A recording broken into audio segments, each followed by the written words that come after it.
우리 하나님 말씀 구약성경 창세기 3장 15절 또 신약성경 베드로전서 2장 9절 두 절 말씀을 보시겠습니다. 먼저 구약성경 창세기 3장 15절 말씀부터 함께 보도록 하겠습니다. 구약성경 창세기 3장 15절 같이 찾으셨으면 합독하도록 하겠습니다. 내가 너로 여자와 원수가 되게 하고 내 후손도 여자의 후손과 원수가 되게 하려니 여자의 후손은 내 머리를 상하게 할 것이요 너는 그의 발꿈치를 상하게 할 것이니라 하시고. 아멘. 베드로전서 2장 9절의 말씀입니다. 신약성경 베드로전서 2장 9절의 말씀입니다.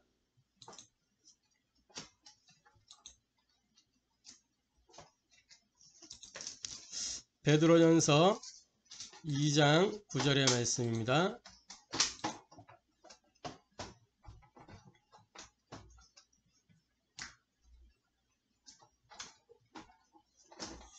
찾으셨으면 같이 읽겠습니다.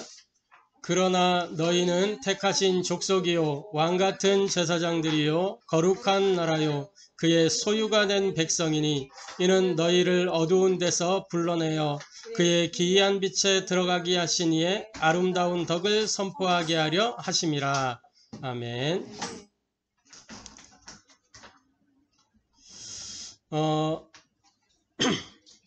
오늘 이 두 구절의 말씀을 통해서 함께 우리가 나눌 하나님의 말씀은 삶의 이유라는 제목으로 함께 은혜 나누기를 원합니다. 삶의 이유라는 제목으로 함께 은혜 나누기를 원합니다. 우리 인생에 찾아오는 그 어느 날이 반드시 있습니다. 그걸 보고 불신자들은 운명이라고 하고 우리 신자들은 하나님의 계획이다 라고 합니다.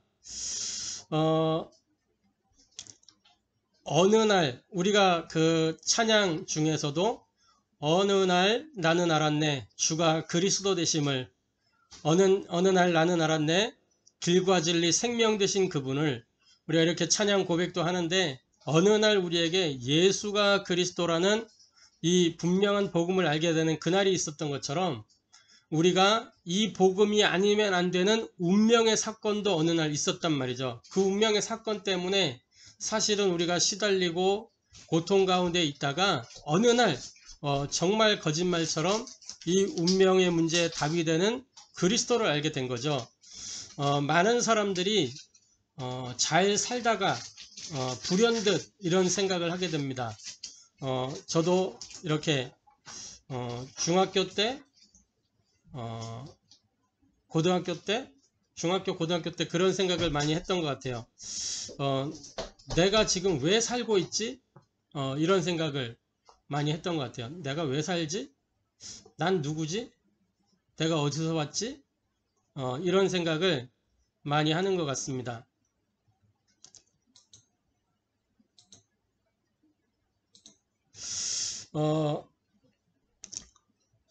불현듯 그런 생각이 드는 거죠. 불현듯.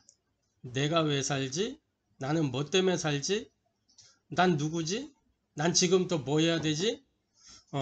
난 뭐 때문에 살고 있지? 이런 생각을 하게 됩니다.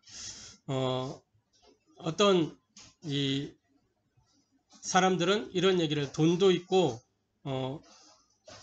집도 있고 막인데 내가 지금 왜 살고 있지? 왜 살아야 되지? 그런 생각이 가끔씩 밀려든다고 하는 분들도 있어요. 제가 회사 다닐 때도 이제 뭐 이런저런 사람들과 이야기하다 보면 사는 게 무엇인지, 그 유행가 가사처럼 사는 게 무엇인지, 인생이 무엇인지 막 이런 이제 어느 날 그런 생각이 든다고 해요. 어느 날 진짜 우리에게 어느 날 찾아오는 그 어느 날이 있습니다. 또 이런 경우 있죠. 이렇게 초보 운전이나 우리 여사님들 운전할 때 요즘 여사님들 막 이렇게 얘기하면 막 뭐 이렇게 난리 나는 시대인데 초보 운전이나 여사님 사실이니까요.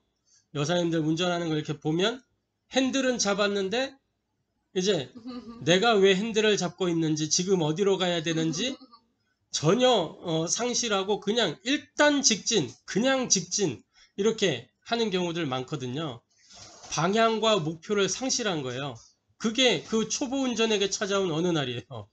그 여사님에게 찾아온 어느 날이라니까. 내가 지금 운전대를 왜 잡고 있는지. 막 앞만 보고 가는 거예요. 이 목표가 있는 사람, 방향을 알고 있는 사람은 직진하다가도 좌회전해야 될 땐 좌회전을 하고 우회전해서 가야 될 땐 우회전하고 이렇게 되는데 그게 안 되면 그냥 일단 가고 보는 거예요. 직진. 왜? 어떻게 가야 될지 모르니까. 그래서 저와 여러분이 본론적으로 삶의 이유를 정확하게 알고 삶의 방향이 설정이 되어야 인생의 축복을 누릴 수 있는 거예요.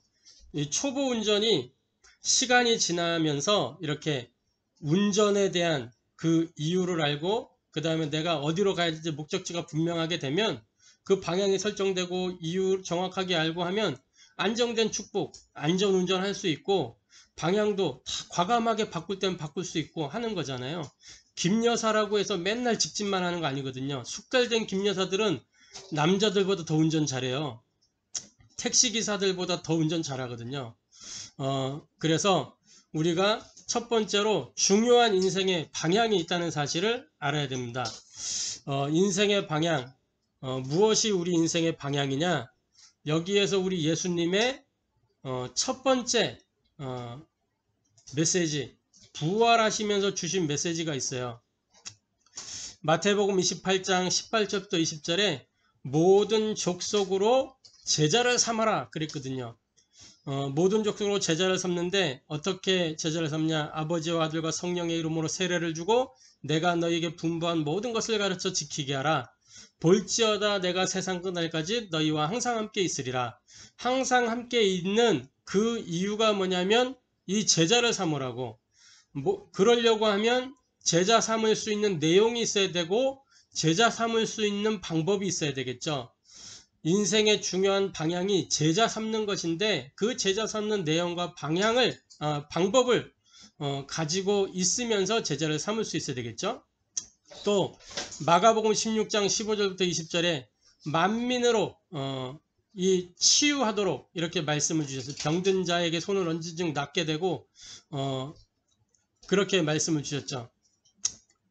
천하 만민을 치유하라. 또 요한복음 21장 15절 18절 내 양을 먹이라, 내 어린 양을 먹이라. 후대를 키우라는 거예요. 후대를, 렘넌트를 서밋으로 세우라는 겁니다. 지금 이 세대에 소망이 없기 때문에 이 소망 없는 세상을, 시대를 변화시킬 그 비밀이 어디 있냐? 다음 세대가 일어나야 되는 것이다 라는 거죠.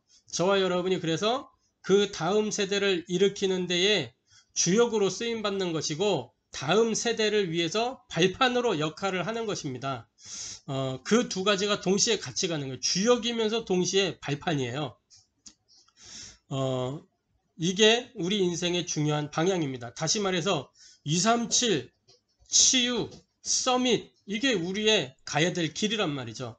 이 방향 없이 신앙생활한다? 그러면 그거는 틀림없이 종교생활로 빠지게끔 되어 있는 거예요. 왜냐하면 목적지가 없거든요. 그러면 오로지 나를 위해서, 오로지 돈을 위해서, 오로지 성공을 위해서 사는 불신자들이나 다를 바가 없는 거죠. 저 종교인들이나 다를 바가 없는 거란 말이에요. 그래서 예수님도 교회를 향하여 말씀하셨잖아요.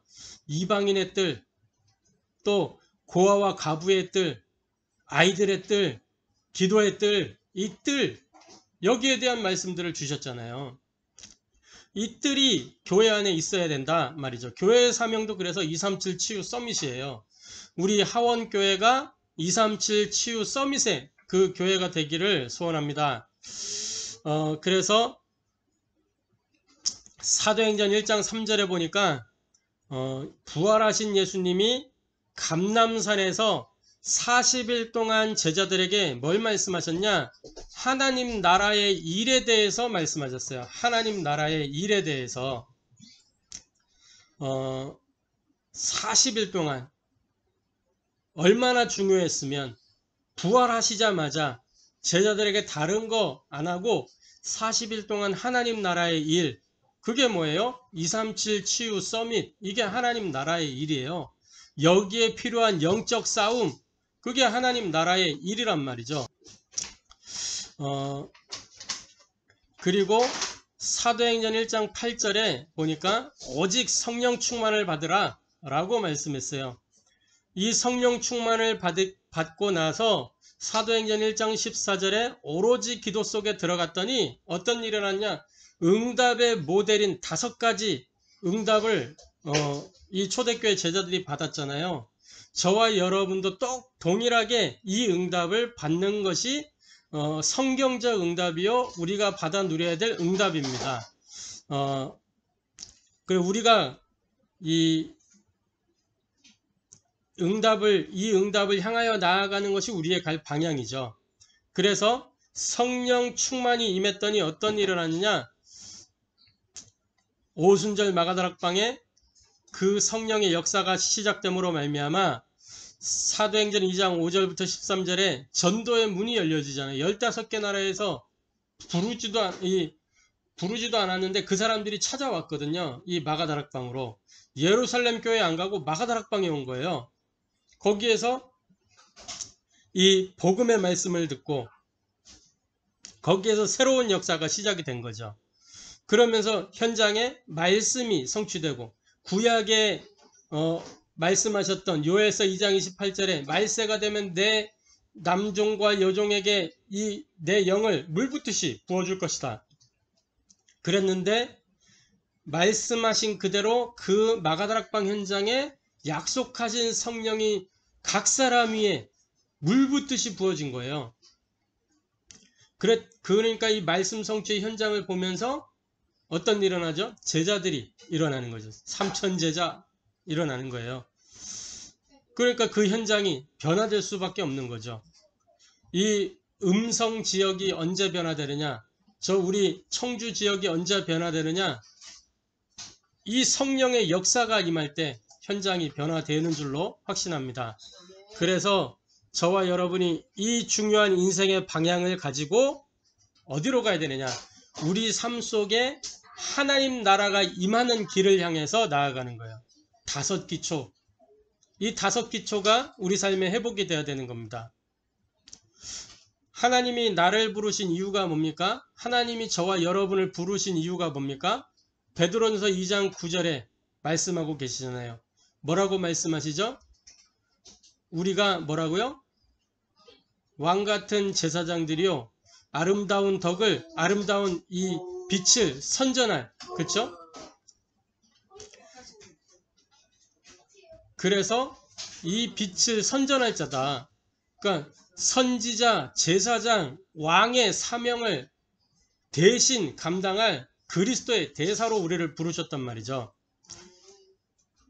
237 치유 서밋의 증인으로 우리를 부르신 겁니다. 창세기 6장 14절부터 22절 말씀에 보면 방주를 짓는 이유가 무엇이냐? 복음운동 해야 되는 이유가 무엇이냐? 말씀운동 해야 되는 이유가 무엇이냐? 왜 237 치유 서밋이냐? 너를 위하여, 우리 자신을 위하여 이 방주운동 하라는 겁니다. 말씀운동 하라는 겁니다. 그리스도 운동 하라는 겁니다. 237 치유 서밋이 뭐냐? 곧 나를 살리는 길이다 라는 겁니다. 그리고 너희 가족을 위하여, 후대를 위하여 방주를 짓는 겁니다. 그리고 생명 보존을 위하여. 방주 운동하면 여담이지만 모든 응답이 다 따라오는 거예요. 방주 운동하면. 노아가 이 홍수 이후에 역대 최고의 부자, 아담 이후로 역대 최고의 부자가 됐잖아요. 모든 경제 응답, 우리는 막 경제 응답을 받으려고 몸부림을 치는데 몸부림칠 필요가 없는 거예요. 방향을 맞추고 초점을 맞추면 경제는 따라오는 거다라는 겁니다. 그래서 우리가 경제를 위해서 몸부림치는 게 아니라 하나님 나라의 일을 위하여 집중하면 하나님이 그 하나님 나라의 일을 이루기 위한 필요한 경제를 우리에게 주시는 거예요. 그래서 일용할 양식 그거면 충분하다라는 겁니다. 그날그날의 양식을 하나님이 다 책임지시기 때문에 우리의 세계복음화가 우리가 정말 인생의 목표가 되고 삶의 방향이 된다면 그 세계복음화를 이루기 위한 모든 것을 하나님이 다 붙이시는 거예요. 마태복음 6장 33절에 먼저 그의 나라와 그의 의를 구하라. 그리하면 이 모든 것을 너희에게 더하여 주시리라. 우리의 관심은 이 모든 것을 너희에게 더하여 주시리라. 여기에 있잖아요. 모든 것에 관심 둘 것이 아니라 먼저 뭐 해야 되는지 거기에 관심을 두시기 바랍니다. 그러니까 사람들은 대부분 막 이 모든 것 여기에 막 집중하고 초점을 맞추고 막 거기에 눈이 시뻘게 가지고 있는데 그게 아니고 우리가 먼저 뭐 해야 되느냐라는 거예요. 거기에 우리의 모든 관심이 집중되고 그게 우리의 삶의 방향이 되고 그게 우리의 모든 목표가 되어지기를 소원합니다. 왜냐? 하나님의 목표가 그곳을 향해 있다니까요. 마태복음 24장 14절에 이 천국 복음이 모든 민족에게 증언되기 위하여 전파되리니 그제야 끝이 오리라. 하나님의 모든 시간표, 모든 방향, 모든 관심, 모든 목표는 그리로 향해 있어요. 그렇다고 하면 우리가 그 하나님의 방향, 목표, 초점, 관심 거기에 내가 들어가기만 하면 응답의 여정이요. 그게 성취의 여정이요. 그게 기적의 여정이 되는 거예요. 그렇게 되면 기적이 상식이 되는 사람이 되는 겁니다. 이 축복이 저와 여러분에게 누려지기를 소원합니다. 사도행전 16장 31절에 주 예수를 믿으라. 그리하면 너와 내 집이 구원을 얻으리라. 우리의 삶이 하나님 나라가 되는 비밀, 그 속으로 저와 여러분이 들어가기를 소원합니다. 그게 5기초라 그랬잖아요. 5기초는 어떤 시스템이 아니에요. 5기초는 뭐냐? 곧 나의 삶입니다. 나와 하나님과의 1대1의 관계, 그 깊은 관계, 그게 무엇이냐? 다락방이란 말이에요. 나와 하나님의 관계, with, 나와 하나님의 임마누엘, 나와 하나님의 원네스, 이게 다락방이에요. 이 다락방을 통해서 내 영적 상태가 치유되고 회복되고 변화되어지고 그러면서 나와의 만남, 이 만남 속에 하나님의 계획이 있음을 알고 그 하나님의 계획을 발견하고 그것을 이루는 여정, 그게 팀사역이잖아요. 이 팀사역을 통해서 이 한 사람이 예수를 그리스도로 믿고 함께 말씀운동하고 함께 기도운동하고 함께 전도운동하는 이 동역자로 제자로 세워지는 거, 이게 팀사역이거든요.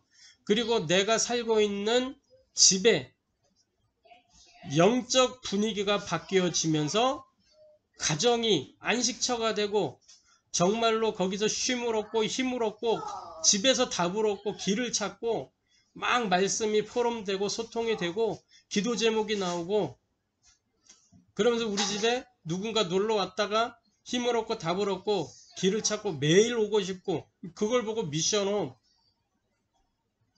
거기서 치유 사역이 일어나고 제자 사역이 일어나고 렘넌트가 서밋으로 세워지는 거.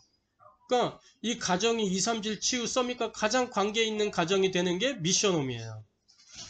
그러면서 내가 하고 있는 업, 학생은 학업, 직장인은 직업, 사업하는 사람은 사업, 이 업에 내가 누리는 그 임마누엘의 비밀로 말미암아 하나님이 주시는 그 유일성의 응답, 창세기 39장 2절에 뭐라고 말씀하고 있어요? 여호와께서 요셉과 함께 하심으로 그가 형통한 자가 되어 나의 업의 현장에 임마누엘이 되어지면 유일성의 응답이 오는 거예요. 내가 업의 현장에서 당연하게 해야 될 거, 거기에 오직을 하는데 하나님 주신 유일성의 응답이 나타난다니까요. 그리고 내가 살고 있는 지역에 내가 누리는 그리스도 복음으로 말미암아 흑암의 세력이 무너지고 하나님 나라가 임하는 지교회. 이게 5기초예요. 그러니까 5기초는 우리의 삶이란 말이에요. 나의 삶이에요. 막 5기초 한다고 막 어디를 싸돌아다니는 게 아니고 내가 있는 현장에서 내가 가는 만남 속에 그러니까 내가 5기초예요. 내가. 내 삶이 5기초예요. 이거를 방법으로 오해하면 막 여기저기 다녀야 되는 거예요. 근데 본질을 알면 어디를 안 가도 내가 모든 것을 움직일 수 있는 거예요.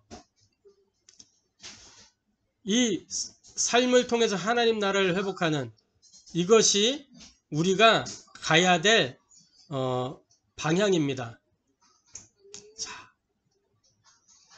그리고 3번째로 그렇다면 이제 이미 그리스도께서 이기신 이 영적 전쟁의 현장에서 정복의 깃발만 꽂으면 되는 거예요. 뭘 가지고 꽂느냐? 우리가 항상 고백하고 선포해야 되는 그 이름 그리스도를 가지고 이 승리의 깃발을 꽂는 겁니다.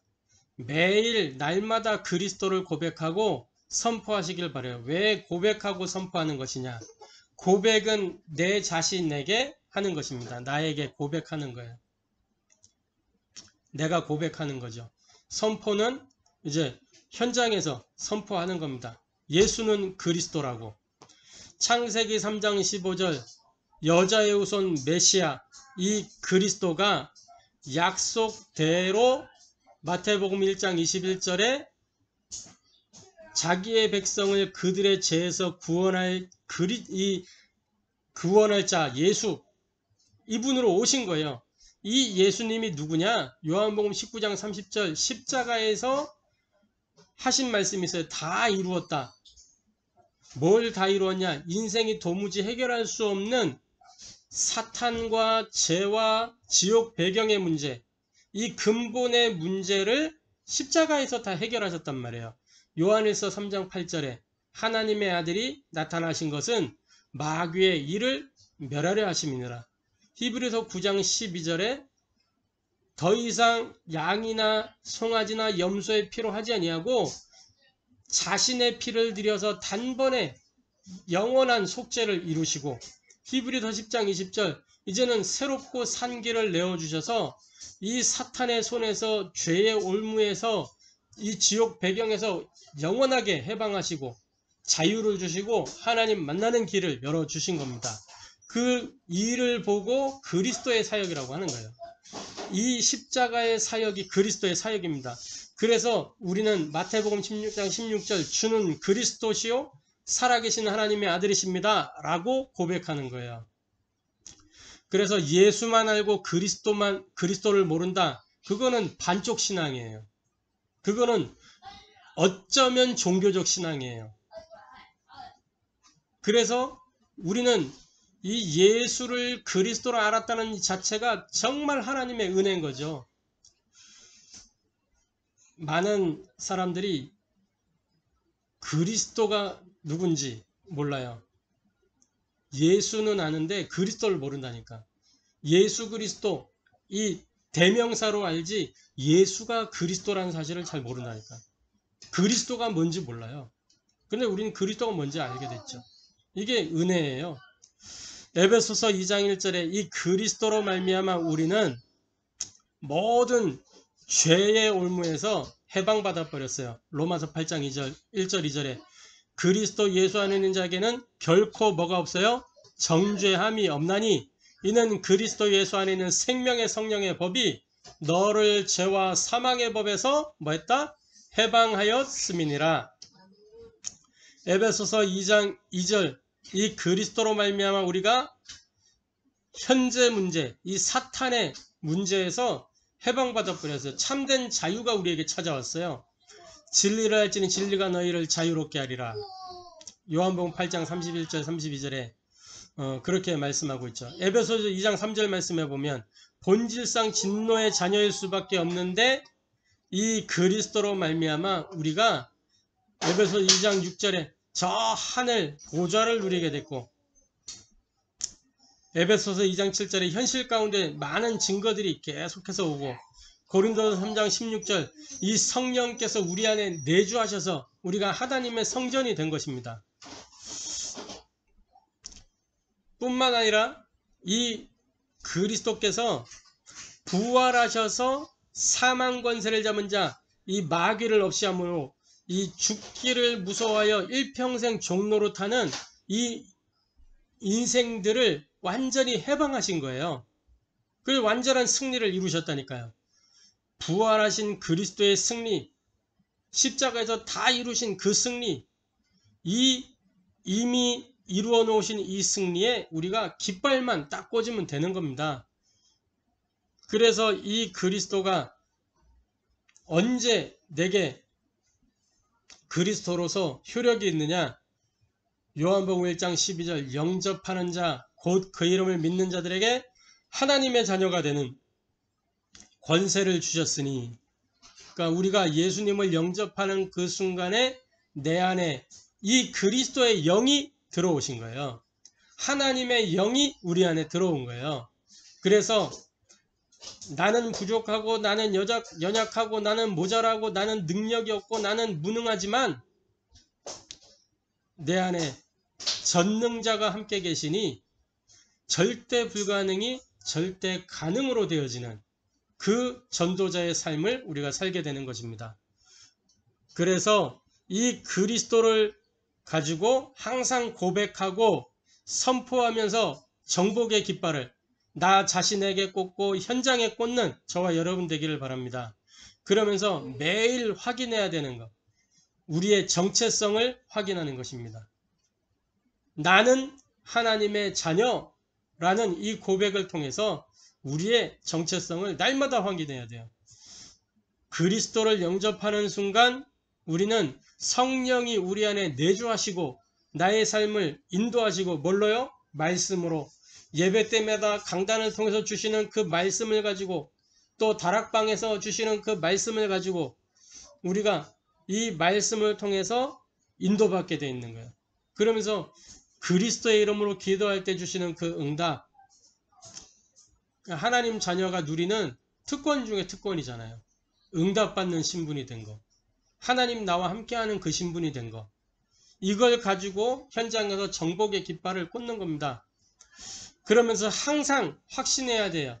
뭘 확신해야 되냐? 모든 문제 끝이라는 사실을 확신해야 되는 것입니다. 십자가에서 다 이루었다 말씀하셨어요. 이게 무엇입니까? 시공간을 초월하는 비밀이에요. 누가복음 10장 19절에 뱀과 전갈을 밟으며 원수의 모든 능력을 제어할 권능을 이미 주셨습니다. 사용하기만 하면 되는 거예요. 우리가 그리스도 이름 부를 때 시공간을 초월하는 그 성령의 능력으로 말미암아 흑암의 세력이 결박되는 겁니다. 히브리서 1장 14절에 하늘의 천사들이 시공간을 초월하여 움직이는 거죠. 이 비밀이 우리에게 주어진 것입니다. 성령의 능력, 물론 천사들은 이 시간 초월을 하지는 못합니다. 피조물이기 때문에. 마귀도 시간 초월 못하죠. 그러나 성령의 역사는 시공간을 초월하여 역사하는 겁니다.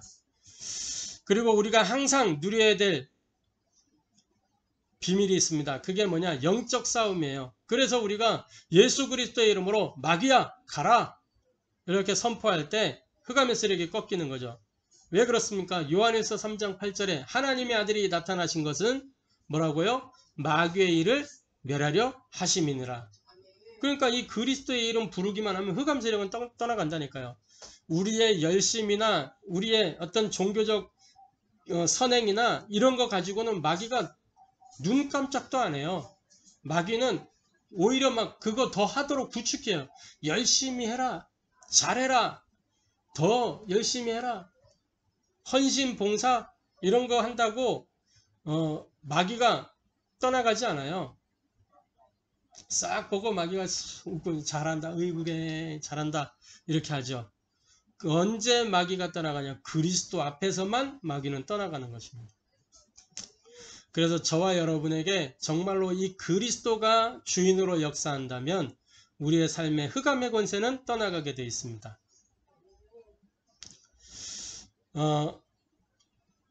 에베소서 5장 18절에 요한에서 5장 18절에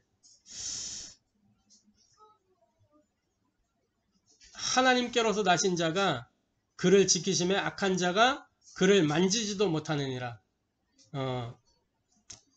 마귀가 우리에게 접근할 수도 없어요. 건드리지 못한다니까요. 우리 안에 누가 있기 때문에요? 그리스도. 그냥 이렇게 우리 존재만으로도 흑암은 벌벌 떠는 거예요.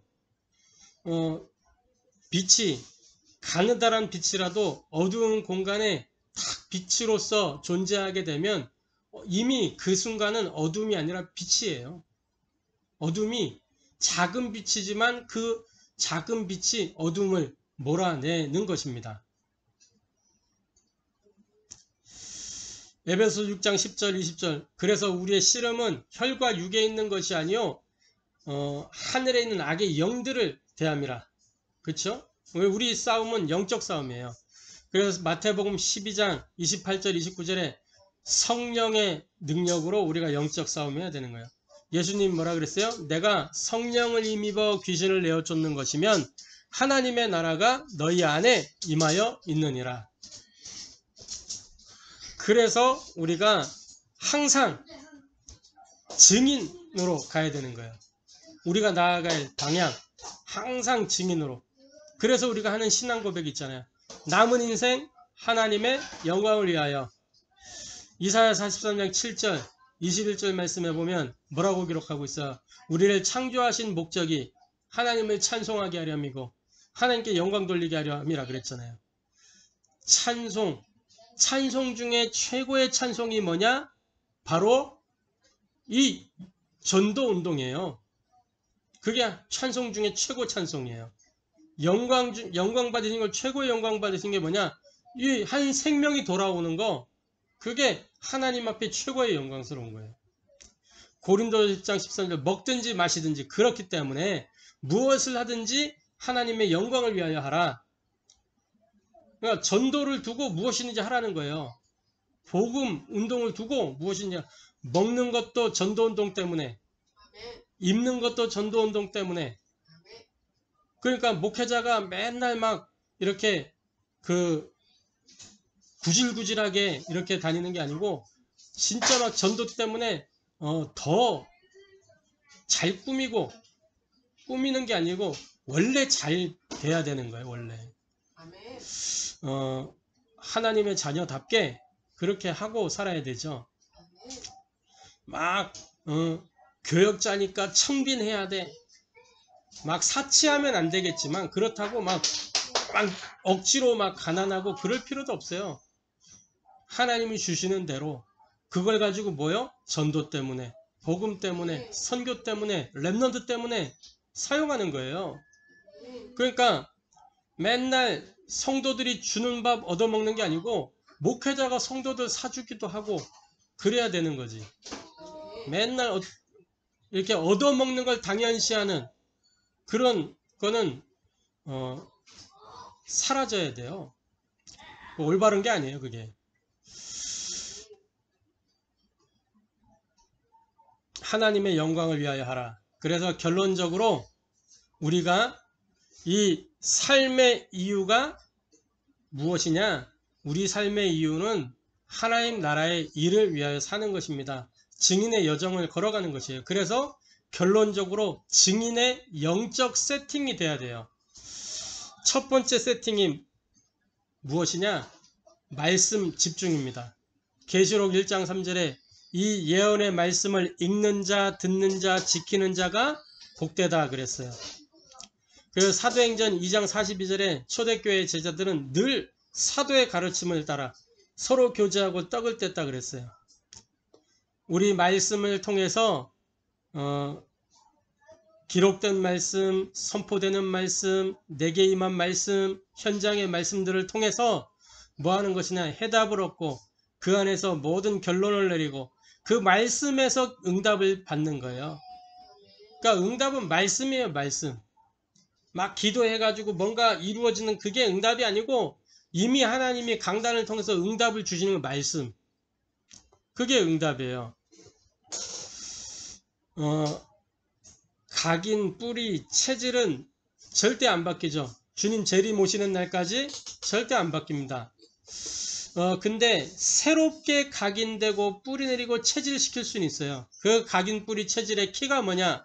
신명기 6장 4절에서 9절 말씀해 보니까 이 말씀을 색이라 그랬잖아요. 히브리서 4장 12절에 이 말씀은 뭐냐? 살았고 활력이 있어 좌우의 날선 어떤 검보다도 예리하여 혼과 영과 관절 골수를 찔러 쪼개기까지도 하며 우리 마음의 생각과 뜻을 판단한다고 했어요. 그러니까 이 말씀에 집중하는 것이 증인의 첫 번째 영적 세팅입니다. 그 말씀을 통해서 모든 방향, 흐름 다 나오는 거예요. 주일 강단을 통해서 주신 말씀을 통해서 한 주간 우리 인생이 살아갈 모든 방향이, 모든 답이 그 안에 다 나오는 거잖아요. 시편 119편 105절에 주의 말씀은 내 발에 뭐요? 등이요 내 길에 빛이라. 그래서 우리는 뭐 하면 되느냐? 등 따라 빛 따라 가기만 하면 되는 거예요. 등 따라 빛 따라 가는 거 얼마나 쉬워요. 그냥 보고 가기만 하면 되는 거예요. 증인의 영적 세팅 두 번째가 기도 집중입니다. 이 기도라는 것은 뭐냐면 이 보좌와 연결되는 안테나예요. 우리 이 휴대폰도 그냥 이렇게 전화가 연결되는 게 아니잖아요. 이 휴대폰이 이 안에 뭐가 있어요? 이 안에 유심 칩이 있어요. 그 칩이 딱 있고 이 안에 또 보면 눈에 안 보이는데 안테나가 들어있다. 안테나가. 그래서 기지국하고 이렇게 연결돼 가지고 이게 소통이 될 수 있는 도구가 되는 거예요. 근데 그런 게 없다. 그러면 이거는 그냥 이렇게 아무짝에 쓸모가 없는 거가 되는 거죠. 자기 역할 못하고. 그러니까 기도가 하늘 보좌와 연결되는 안테나라니까. 안테나. 그러니까 이 안테나를 세우고 파수꾼으로 우리가 서야 돼요. 기도로. 이 땅의 흑암 세력을 이길 수 있는 흑암 세력을 흑암으로부터 우리의 가정, 우리의 현장 지킬 수 있는 방법은 뭐냐? 기도밖에 없어요. 기도 외에는 이런 유가 나갈 수가 없다 그랬거든요.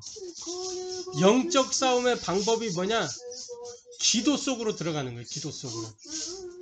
모든 오해, 갈등, 원망, 낙심, 좌절의 상황에서 내가 거기에 빠져들지 않는 비밀이 뭐냐? 보좌와 연결되는 안테나, 이거 띄우는 거예요.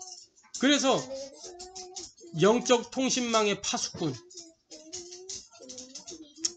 마태복음 6장 33절에 먼저 그 나라와 그의 의를 구하라. 그리하면 이 모든 것을 너에게 더하여 주시리라. 요한복음 15장 7절에 내 말이 너희 안에 거하면 무엇이든지 원하는 대로 구하라.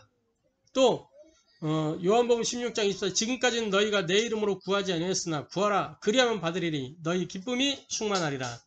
다시 말해 우리가 기도할 때 이 보좌와 연결됨으로 성령이 역사하시고 시공간의 초월이 일어나는 응답이 일어나고 237 모든 나라의 그리스도의 빛을 증거할 수 있는 문이 열려지게 되는 것입니다.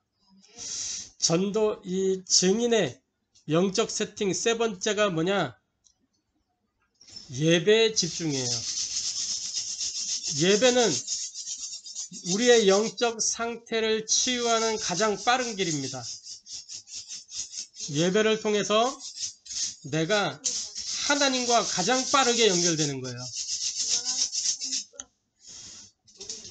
네 번째로 전도자의 영적 세팅, 이 네 번째 증인의 영적 세팅 네 번째 현장 집중입니다. 창세기 39장 2절에 요셉이 응답의 사람이 될 수밖에 없었던 비밀이 나와요. 그게 뭐냐? 여호와께서 요셉과 함께 하심으로. 앞서도 말씀드렸지만 정말 나의 업의 현장에서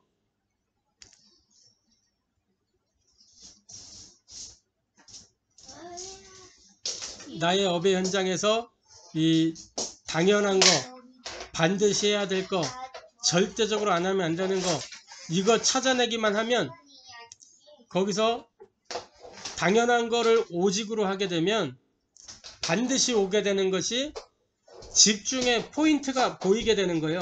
내가 여기서 무엇에 집중해야 될 것인지. 그러면 그거 집중하고 있으면 유일성의 응답이 오게 돼요.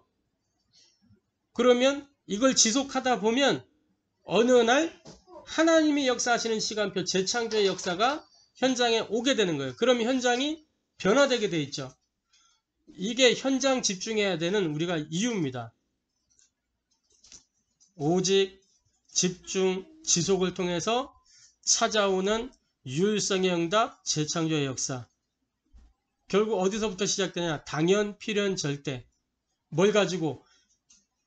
창세기 39장 2절 하나님과 함께하는 임마누엘 비밀 누리면서 내가 내 직업이 무엇이니 상관없는 게 하나님과 함께하는 비밀을 누리게 되면 그 현장에서 내가 유일성 응답의 사람이 되는 거예요.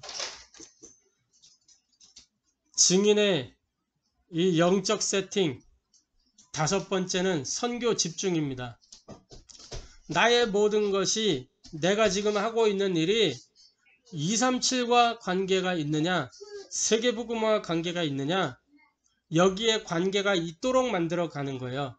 우리 삶의 모든 것을 마태복음 24장 14절 이 말씀 하나에 딱 집중시켜서 인도받는 거예요. 그걸 보고 선교 집중. 내가 꼭 어느 나라 안 가도 되고 이 선교라는 부분을 두고 기도하고 있으면 보이게 되는 게 있어요.